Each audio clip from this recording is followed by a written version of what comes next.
वास्तुशास्त्र भारत का वह प्राचीन विज्ञान है जिसकी मदद से हम हमारे आसपास के नकारात्मक ऊर्जाओं को सकारात्मक ऊर्जा में बदलने का कार्य किया जा सकता है। संतुलित और सुखी जीवन के लिए वास्तुशास्त्र के बारे में जानना बहुत ही आवश्यक है, क्योंकि हम लोग अनजाने में बहुत ऐसे कार्य करते हैं जो वास्तु के विपरीत होता है, जिसका खामियाजा हम लोगों को भुगतना पड़ता है। तो हर बार की तरह इस बार भी वास्तु पर चर्चा करने हमारे कार्यक्रम में हमारे साथ वास्तु आचार्य प्रीति केजरीवाल उपस्थित हैं। नमस्कार प्रीति। नमस्कार। दर्शकों की जानकारी के लिए हम बता दें कि इस कार्यक्रम के दौरान आप प्रीति से वास्तु से संबंधित प्रश्न पूछ सकते हैं। प्रश्न पूछने के लिए हमारे लाइव सेशन के दौरान आप कमेंट करें।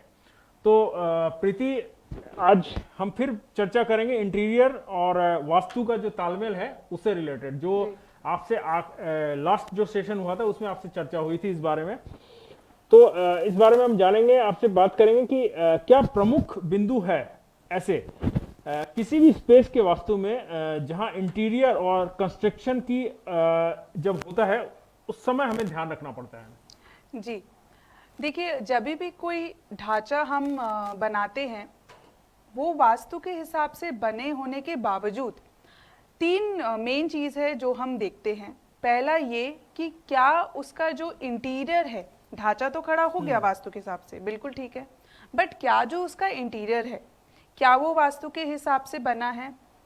फिर दूसरा पहलू ये है कि जो उस घर का मुखिया है उसकी पत्री के हिसाब से क्या वो घर समीकरण में बैठता है। और तीसरा पहलू यह है कि जो इंटीरियर्स है वो एस्ट्रो वास्तु के हिसाब से है। अब एस्ट्रो और वास्तु क्यों हम साथ साथ चेक करते हैं, क्योंकि कभी कभी जो उस घर में रहने वाले व्यक्ति विशेष हैं जो प्रॉब्लम को फेस करते हैं वो उस समय के जो टाइमलाइन चल रही होती है उस घर में कुछ ऐसे समीकरण होते हैं जिसकी वजह से उनको वो प्रॉब्लम हो रही होती है। इसलिए हम एस्ट्रो के पर्सपेक्टिव को भी वास्तु के साथ जोड़ के देखते हैं। फिर अगर मैं इंटीरियर और कंस्ट्रक्शन की बात करूं, जो आज हमारा टॉपिक भी है, तो उसमें सबसे पहले देखते हैं कि एंट्रेंस क्या है। लोग बोलते हैं कि हाँ जी ये एंट्रेंस बिल्कुल सही है, लेकिन आपको ये देखने का बहुत ज़्यादा इम्पॉर्टेंट पार्ट है आपके घर में कि क्या आपका एंट्रेंस एक सही जगह पे आ रहा है। क्योंकि एक एंट्रेंस आपके घर में आप जितने भी समीकरण आप वास्तु के हिसाब से सही बैठा लो, एंट्रेंस आपके घर के 50% वास्तु को इफेक्ट करता है। ठीक है, फिर मतलब आपका कहना है कि मुख्य द्वार जो है वह ही मेन रोल प्ले करता है। 50% आपका अंदर का पूरा घर और 50% आपका एंट्रेंस। यदि आपका एंट्रेंस सही नहीं है तो बहुत सारी समस्याएं आती हैं। जैसे कि अगर मैं साउथ वेस्ट या साउथ साउथ वेस्ट दिशा की मैं बात करूं अगर, तो इसका जो एंट्रेंस है ये जनरली बहुत ज्यादा प्रॉब्लम्स देता है कंपेयर टू अदर एंट्रेंसेस। तो इस एंट्रेंसेस के घर को हम जनरली अवॉइड करते हैं, क्योंकि काफ़ी सारे केसेस में जब हम कोई भी एक स्टैंडर्ड फिक्स कर देते हैं कि भाई इससे ये समस्या आएगी, वो बहुत सारे केसेस के ऊपर वर्क करके एक कंक्लूजन डिराइव होता है कि ये होने से ये समस्या आएगी। परंतु यहाँ पे भी जो ज़रूरी नहीं है कि उसको उस घर में रहने वाले व्यक्ति को प्रॉब्लम आ रही है। अब अगर साउथ वेस्ट या साउथ साउथ वेस्ट की एंट्री होती है तो ये प्रॉब्लम आती है। फिर एंट्रेंस एक तो हो गया, जैसे अपार्टमेंट में जो लोग रहते हैं वो लोग फ्लैट में रहते हैं, तो फ्लैट उनका सिर्फ वो फ्लैट नेट यूजेबल स्पेस है, तो उस फ्लैट का जो एंट्रेंस है वो जो मेन डोर है वो उनका एंट्रेंस माना जाएगा। अगर कोई स्टैंड अलोन बिल्डिंग है तो उसमें एक प्लॉट की बाउंड्री है, उसमें एक एंट्रेंस होता है, वो उनको अफेक्ट करता है। फिर एक बिल्टअप एरिया होता है, उसका जो एंट्रेंस है वो उनको इफेक्ट करेगा। फिर अब अगर मान लीजिए कि वो व्यक्ति सेकंड फ्लोर में रहता है, तो सेकंड फ्लोर तक पहुंचने के लिए दो रास्ते हैं, या फिर स्टेयरकेस या फिर लिफ्ट, राइट। तो लिफ्ट उस फ्लोर पे जिस दिशा पे खुल रहा है वो भी उस फ्लोर का एंट्रेंस का एक इफेक्ट देता है। प्लस स्टेयरकेस जो है, जो लास्ट लैंडिंग आपको उस फ्लोर तक पहुंचाती है, वो भी एंट्रेंस का इफेक्ट देती है। ये तो हो गया एंट्रेंस की बात। अब जो जैसे हमने एस्ट्रो की बात करी, अब हमने एंट्रेंस की बात करी। अब एक दूसरा पहलू ये भी है कि पंचतत्व, आप कोई भी चीज में देख लीजिए, ये आप एटमॉस्फेयर में देख लीजिए, आप स्पेस में देख लीजिए, आप घर पे देख लीजिए, बॉडी में देख लीजिए, 5 एलिमेंट एक ऐसी चीज है और हर ग्रंथ में पंच तत्व का मेंशन किया हुआ है। तो ये पंच तत्व का समीकरण और उस आधार पे क्या घर का निर्माण हो गया है। तो ये सब कुछ की पॉइंट्स है जो इंटीरियर कंस्ट्रक्शन पे हम देखते हैं जब भी कुछ भी निर्माण करना होता है। राइट। तो प्रीति जी, आपने हमारे पहले प्रश्न का उत्तर दिया और हमें आशा है कि हमारे दर्शक भी इस आपके उत्तर से काफ़ी हद तक संतुष्ट हो पाए होंगे। अब दूसरा सवाल हमारा यह है कि अक्सर देखा जाता है कि लोग नॉर्थ ईस्ट एक्सटेंडेड प्रॉपर्टी लेने में ज़्यादा रुचि दिखाते हैं। जी बिल्कुल। तो इस बात में कितनी सच्चाई है? क्या ये ऐसा कुछ है? देखिए, देखा जाता है कि नॉर्थ ईस्ट की प्रॉपर्टी बिल्कुल लोग ज़्यादा प्रेफर करते हैं जो एक्सटेंडेड होता है। कई हद तक हम मानते भी हैं, लेकिन अब देखिए लाइफ में बैलेंस होना बहुत ज़रूरी है। अब एक एग्जांपल अगर मैं लूँ तो जैसे हमारा बॉडी स्ट्रक्चर है, कोई इंसान बहुत ज़्यादा नाटा है तो उसके जो हाथ और पैर है वो उस प्रोपोर्शनेट में है, उस रेशियो में है। कोई इंसान बहुत ज़्यादा लंबा है तो उसका हाथ पैर उसके रेशियो के हिसाब से लंबा है। तो अब अगर मैं बात करूं, जैसे मान लीजिए एक बॉडी है वो एक प्रोपोर्शनेट में है, अब उसके ऊपर जो सर है वो 10 गुना है, तो वो एक इम्बैलेंस है, वो एक प्रॉब्लम क्रिएट करेगा उस व्यक्ति को। वैसे ही नॉर्थ ईस्ट की जो एक्सटेंडेड प्रॉपर्टी की अगर हम बात करते हैं तो लोगों को ये अवधारणा होती है कि नॉर्थ ईस्ट की प्रॉपर्टी एक्सटेंडेड है तो ये मेरे बाकी सारे वास्तु दोष को खत्म कर देगा, लेकिन ऐसा नहीं होता, क्योंकि बहुत सारे केसेस में ऐसा देखा गया है कि लोग एक्चुअली प्रॉब्लम फेस कर रहे हैं। अब नॉर्थ ईस्ट दिशा क्या देती है? वो देती है क्लैरिटी ऑफ माइंड। लेकिन अगर कोई इंसान बहुत ज्यादा ही अपने आप को समझे कि मुझे बहुत क्लैरिटी है तो वो भटक गया है। क्यों? क्योंकि उसको लगता है कि उसको सब कुछ पता है, क्योंकि एक्सेसिव क्लैरिटी होना भी सही नहीं है, क्योंकि वो उसको खुद ही में लगने लगेगा कि मुझे बहुत क्लैरिटी, मुझे सब कुछ आता है। तो आप ये कहना चाह रहे हैं ओवर कॉन्फिडेंस वाली बात? एग्जैक्टली, वो उसको लगता है, उसको ओवर कॉन्फिडेंस हो जाती है और वो भटक जाता है कहीं ना कहीं, भ्रम की स्थिति उत्पन्न होती है। हाँ, तो नॉर्थ ईस्ट का जो अगर हम वास्तु पुरुष के हिसाब से भी बात करें तो माना गया है कि उनका सर नॉर्थ ईस्ट में है, तो सर अगर बहुत ज्यादा बड़ा हो जाए तो भी एक प्रॉब्लम क्रिएट होती है। तो दर्शकों, हम बात कर रहे हैं इस वक्त महावास्तु आचार्य प्रीति केजरीवाल से और वास्तु के संबंधित कुछ बातों पर हम चर्चा कर रहे हैं इनसे।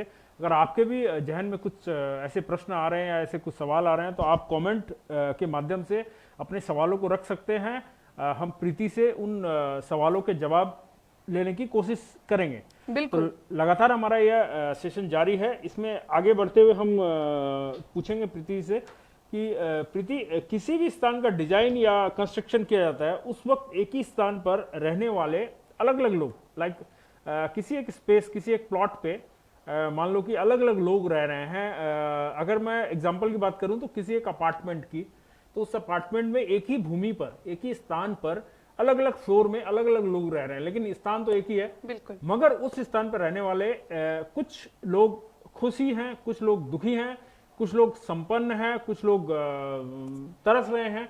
तो ऐसा क्यों होता है? एक ही स्थान पर क्यों ऐसा होता है?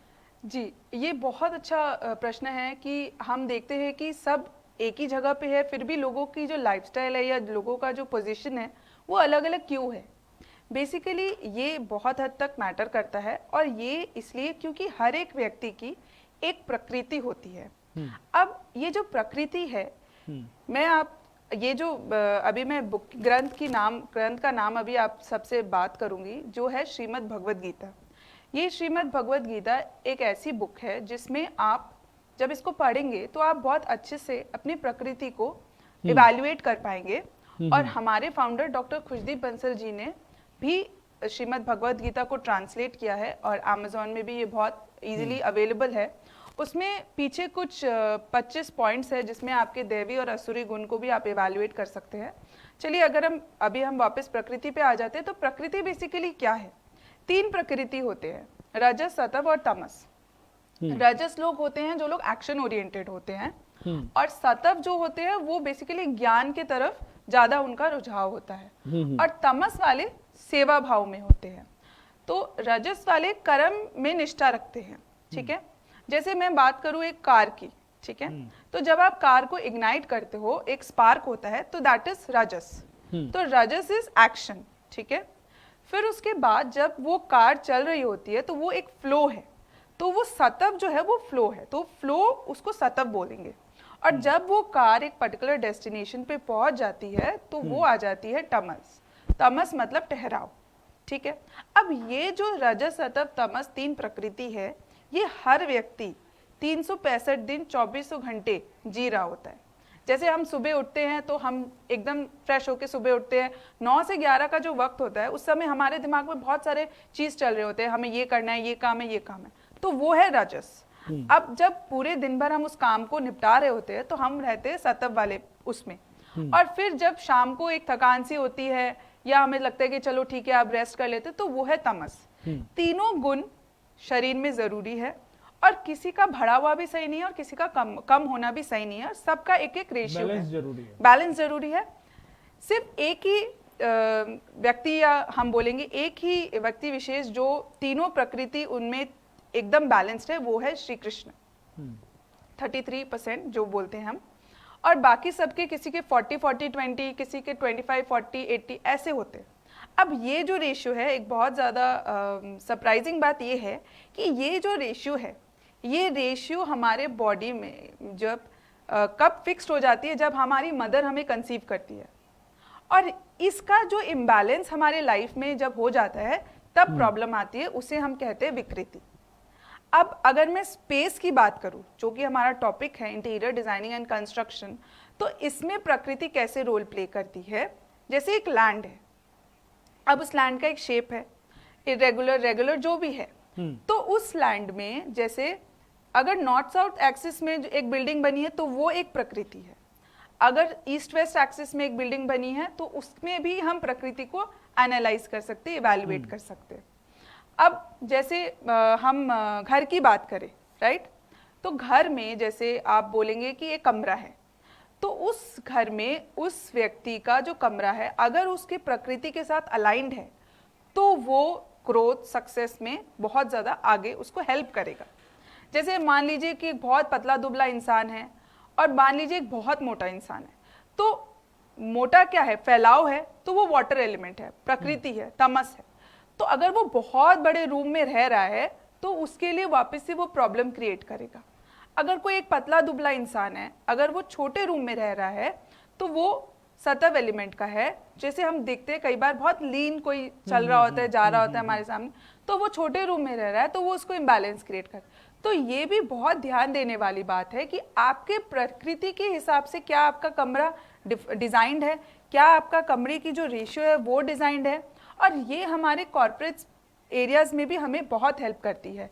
जैसे अगर कोई काम, जिस काम में आप हो वो जिस एलिमेंट का है वो भी हमें बहुत हेल्प करता है हमारे केबिन को डिजाइन करने में। वर्क एरिया में जो बॉस है उसका केबिन अगर उसकी प्रकृति के हिसाब से हो तो वो कर्म में शीर्ष स्थान में होगा। तो ऐसे ही हम प्रकृति को डिजाइनिंग और कंस्ट्रक्शन के साथ रिलेट कर सकते हैं। मतलब आप कहना चाह रहे हैं कि इंसान की जो प्रवृत्ति है जी उसके और गुणों के आधार पर ही एक ही स्थान पर अलग अलग लोग अलग अलग चीजों को भोगते हैं, राइट, उनका असर पड़ता है अलग बिल्कुल। तो उसके हिसाब से वास्तु को ठीक करना पड़ता है। प्रकृति के हिसाब से आप अपने स्पेस के कम या बड़े होने को इवैल्यूएट कर सकते हो, आप उसको चेंज कर सकते हो और अपने स्पेस को अपने साथ रीअलाइन कर सकते हो। तो वो भी वास्तु का एक पार्ट है। और श्रीमद् भगवत गीता अगर आप पढ़ेंगे तो आप धीरे धीरे समझ पाएंगे कि आपकी प्रकृति क्या है और आप इवैल्यूएट कर सकते हैं अपने आप को बहुत अच्छे से। एक प्रश्न आया है, पंकज अंचलिया है, उन्होंने पूछा है कि अगर किचन प्रॉपर साउथ ईस्ट में नहीं हो और नॉर्थ ईस्ट और साउथ ईस्ट के बीच में हो तो क्या फर्क पड़ता है? देखिए पंकज जी, मैं आपको यही कहूंगी कि किचन साउथ ईस्ट में हो ये ऐसा कोई मैंडेटरी नहीं है। साउथ ईस्ट जोन इसलिए हम किचन के लिए प्रेफर करते हैं क्योंकि वहाँ पे जो पुष्टि का देवता है वो, क्योंकि खाना हमें क्या देता है, पोषण देता है, तो वहाँ पे जो 45 देवता है वास्तु पुरुष मंडला में, तो वहाँ पे वो पुष्टि का देवता है, इसलिए हम साउथ ईस्ट को रिकॉग्नाइज किए हैं कि वहाँ पे किचन होने से अच्छा है। परंतु अगर आपका किचन ईस्ट में भी है तो वो भी ठीक है, कोई दिक्कत नहीं है, लेकिन आप ये ध्यान रखें कि क्या वहाँ पे आपको सोशल एसोसिएशंस जो ईस्ट के दिशा का गुणधर्म है, क्या उससे रिलेटेड प्रॉब्लम्स आ रही हैं। क्योंकि महावास्तु में हमारा अप्रोच ये है कि आपको क्या समस्या है, अभी हम उसी के बारे में बात करेंगे कि हम अप्रोच पे जाते हैं कि आपको क्या प्रॉब्लम है, उसी से रिलेटेड हम प्रॉब्लम्स को एनालाइज करते हैं। तो प्रीति जी ने जो आपका सवाल का जवाब दिया, मुझे आशा है कि पंकज जी आप संतुष्ट हुए होंगे उस जवाब से।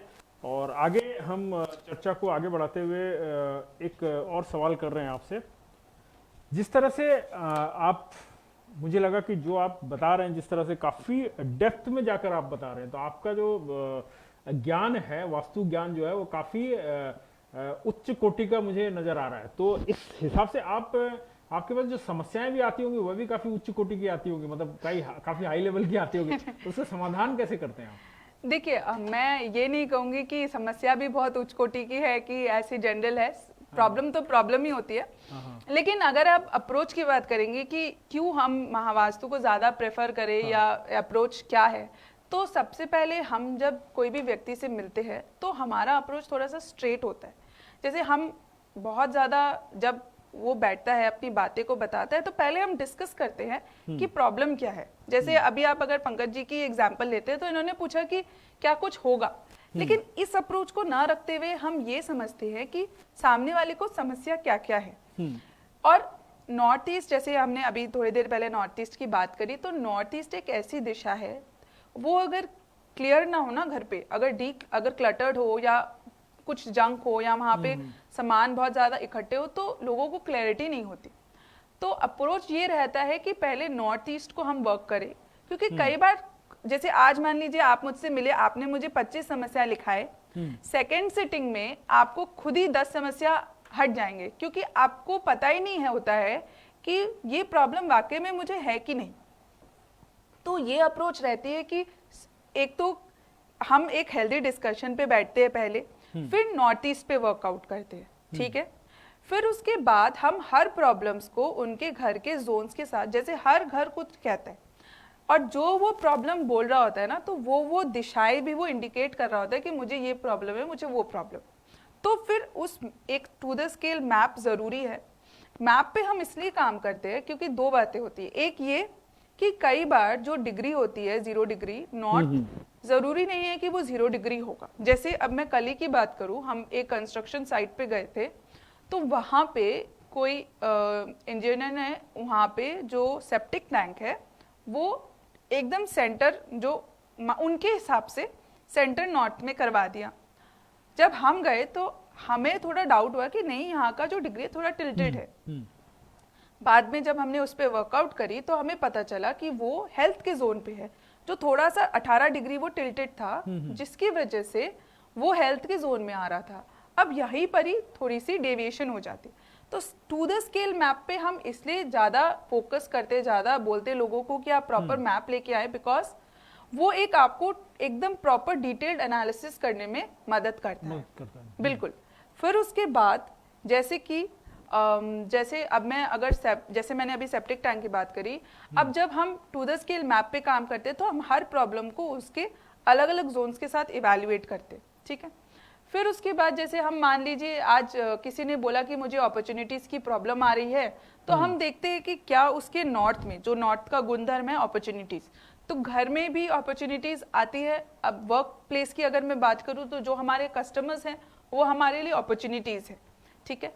तो जब हम बात करते हैं तो वो व्यक्ति अगर कहे कि मुझे अपॉर्चुनिटीज की प्रॉब्लम है, तो हम नॉर्थ में देखते हैं कि क्या कोई इम्बैलेंस है।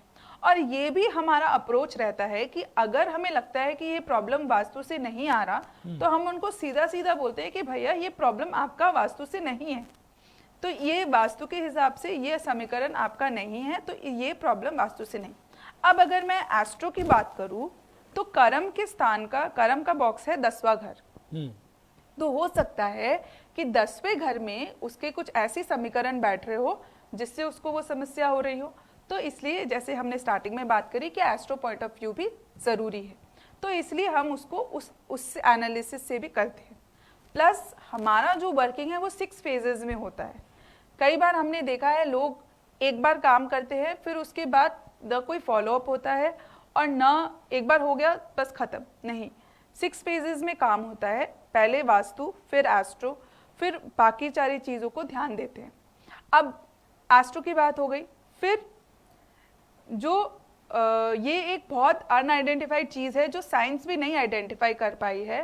जो बॉडी में कुछ हमारे पॉइंट्स होते हैं जो हम एक्यूप्रेशर से ठीक करते हैं। ये बेसिकली जो वास्तु पुरुष जो हम बोलते हैं कि घर पे रहते हैं, वो माना गया है कि वो औंधे मुंह लेटे हुए। तो घर में ये कुछ मर्म पॉइंट्स होते हैं अगर इन सब में कुछ प्रॉब्लम्स हो जाए इन पॉइंट्स में, तो बॉडी के उसी पार्ट में आपको दर्द हो जाएगा। और अगर आप थोड़ा सा मान लीजिए सोफा का पाया आ रहा है या टेबल का पाया आ रहा है, उसको अगर आप थोड़ा सा इधर उधर करके देखेंगे, ये पॉइंट्स आपको आइडेंटिफाई करने हैं जो हम प्लान पे आइडेंटिफाई करवा देते हैं जनरली क्लाइंट्स को। तो वो थोड़ा सा इधर से करते हैं और वो एक बहुत ही अनआइडेंटिफाइड पेन जो समझना मुश्किल हो जा रहा है वो आपका ठीक हो जाता है। तो ये साइंस भी अभी आइडेंटिफाई नहीं कर पाई क्योंकि ये पॉइंट्स जो है ये बेसिकली आपके बॉडी के साथ और आपके जो फ्लोर प्लान में जो मर्म पॉइंट्स है उसके साथ अलाइंड होते हैं। जी, तो प्रीति के साथ हमने काफ़ी देर तक चर्चा की और हर बार की तरह काफ़ी सुलझे हुए जो जवाब है इन्होंने दर्शकों के लिए बताएं और दर्शकों के कुछ सवाल भी आए थे। और अगर दर्शक चाहें इससे ज़्यादा जानकारी लेना तो आप हमारे कमेंट सेक्शन में कमेंट कर सकते हैं। हमारे लाइव ओवर होने के बाद भी प्रीति आपको अपने पेज से उसके उत्तर देने का प्रयास करेगी। साथ ही हम इस लाइव ओवर होने के बाद हमारे कैप्शन में इनके बारे में पूरी डिटेल जो है पोस्ट कर देंगे। उस डिटेल को देखकर आप उनसे संपर्क कर सकते हैं और अधिक जानकारी भी ले सकते हैं। साथ ही चलते चलते मैं जानना चाहूँगा प्रीति, कोरोना काल चल रहा है, तो इस कोरोना काल के दौरान कुछ खास बातें जो ध्यान में रखनी चाहिए? जी बिल्कुल, जो अभी हालातें हैं तो हेल्थ बहुत ज़्यादा इम्पॉर्टेंट है। हेल्थ एक ऐसी चीज़ हो गई है आज के जो सिचुएशन है, हमें एक्चुअली बहुत चिंता रहती है। तो हेल्थ का जोन जो वास्तु में आइडेंटिफाई किया गया है वो नॉर्थ ऑफ नॉर्थ ईस्ट है। तो कोशिश ये करिए कि यहाँ पे कुछ लाल या पीला रंग ना हो। टॉयलेट है तो उसको आप ट्रीट कर सकते हैं ब्लू टेप से फिलहाल के लिए, क्योंकि generally north of north east में हम टॉयलेट्स को हटाना ज़्यादा ज़्यादा महत्व देते हैं कि आप इस टॉयलेट को हटा दें यहाँ से। लेकिन क्योंकि कोरोना टाइम चल रहा है, लोगों को घर में बुलाना आपके लिए भी एक प्रॉब्लम हो सकती है। तो अगर वहाँ पे टॉयलेट है, north of north east basically centre north और नॉर्थ ईस्ट के बीच वाली एरिया है, अगर वहाँ पे लाल या पिंक ऑरेंज लाल रेड फैमिली का कोई भी कलर या फिर वॉशिंग मशीन या फिर कोई भी डिस्पोजल एक्टिविटी या बर्नर आपका हो, तो ये सब चीज़ को आप अवॉइड करें वहाँ पे। अगर है तो उसको आप ट्रीट कर सकते हैं। और ट्रीटमेंट के लिए हर थर्सडे हम योगदान देते हैं। महावास्तु का हर ट्रेनर कमिटेड है योगदान देने के लिए हर हफ्ते 4 घंटे। मैं हर थर्सडे 3 से 7 अवेलेबल हूँ फ्री एडवाइस देने के लिए। वहाँ पे आप अपनी समस्याओं को लेके आके मुझसे मिल सकते हैं। कोविड को लेके इसी जगह पे नॉर्थ ऑफ नॉर्थ ईस्ट पे आप बहुत ही एक अच्छी रेमेडी हमारे फाउंडर डॉक्टर खुशदीप बंसल जी ने बताई है। थोड़ा थोड़ा दालचीनी, काली मिर्च और लौंग लेके आप एक ट्रांसपेरेंट पाउच में वहाँ रख सकते हैं, जिससे आपके हेल्थ को इम्यूनिटी बरकरार रखने में हेल्प हो। प्लस मैं ऐसा नहीं कहूँगी कि हम वास्तु वाले हैं तो हमें कोविड नहीं हो सकता, कोविड किसी को भी हो सकता है। और अभी आफ्टर दिस सेशन मैं कमेंट सेक्शन पे हमारे फाउंडर डॉक्टर खुशदीप बंसल के 2 यूट्यूब वीडियोस हैं जो मैं लिंक शेयर कर दूंगी। उस पर उन्होंने बहुत अच्छे कोविड के टिप्स भी हमें बताए हैं।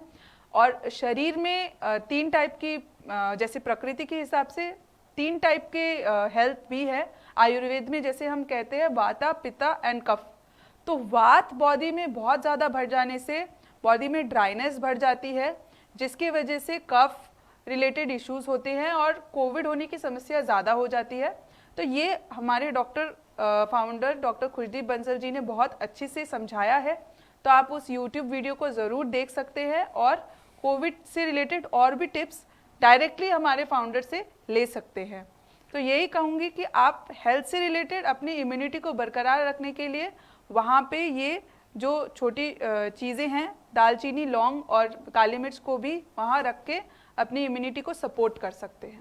तो आपने सुना प्रीति ने, साथ ही कोविड के बारे में, कोविड का जो दौर चल रहा है उसके बारे में भी सावधानियां बरतने के लिए भी कहा है और उसके लिए भी आपको वास्तु में जो उपलब्ध टिप्स हैं वह आपको बताई है।